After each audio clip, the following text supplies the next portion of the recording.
There's certain sounds that, you know, I just love. You know, the crackle of the fire, the running of water, the psh of a cold beer. I love that. I started off in a French kitchen.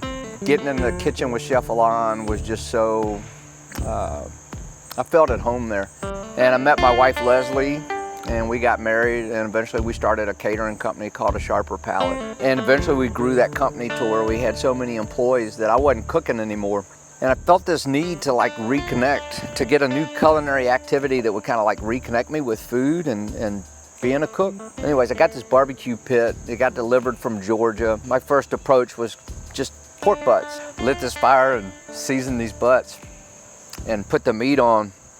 And I ruined this big old load of meat. I used to bring it to all my neighbors because there was so much, you know, so much of it. I would go over and knock on Miss Brown's door and I'd say, Miss Brown, I got some food for you. And she'd be so happy, you know, she'd be like, Tuffy, thank you so much, because she just likes when I bring her food. One day I knocked on Miss Brown's door and said, Miss Brown, I got some barbecue for you again. She said, well, you know, Tuffy, thanks, but I still have some of the barbecue that I gave you last time. I thought about it. She didn't want my barbecue. And the reason my barbecue wasn't good initially is because I didn't know how to manage a fire, didn't know how to treat smoke like salt and pepper. There's therapy in running a fire. It's like fishing for me. I really became so concentrated with learning how to cook barbecue because it was such a humbling food. It humbled me. It was like something that appears to be so modest was really kicking my ass. For such an approachable food, there's a lot more nuance to it than I expected. I studied that fire so much. I would just watch it and I'd move logs around and learned how to get a fire to kind of breathe. I read about this competition that was going to be held in Lynchburg, Virginia, which is my hometown in which I grew up. So anyways, I signed up for this competition knowing nothing about it. And we ended up getting 2 calls that day, which means getting called to the stage for a trophy. My dad, George, eventually he got involved with me.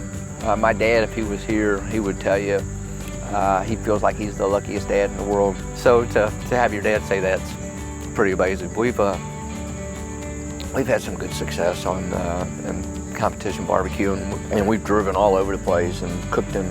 If my dad was here, he could tell you, cooked in like 20-some states. I had no idea that getting that first barbecue pit sent up from Georgia and getting that wood and screwing up that big old load of meat would take me on this path that it has taken me on. It was just to reconnect as a cook and being a chef. Anyways, my goal with BBQ Stars is I'm going to give you some recipes, and I think that's great, but what I really hope to do is, you know, help somebody cook better with fire, whether you've got a gas grill or a charcoal grill. But it kind of struck me doing BBQ Stars. It's like, all right, it's time to become a student again. I was in the Marine Corps for 4 years.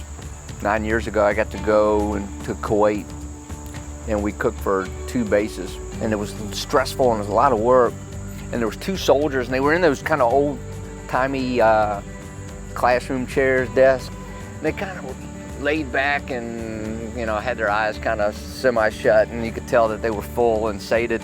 I said, was everything all right? And this guy looked at me and he paused and he said, you know, I closed my eyes and for a second I felt like I was at home. And that made it worth it. That was why I was there. So, you know, to have moments like that in this barbecue journey just kind of blows my mind. It's like, you know, I never would have thought.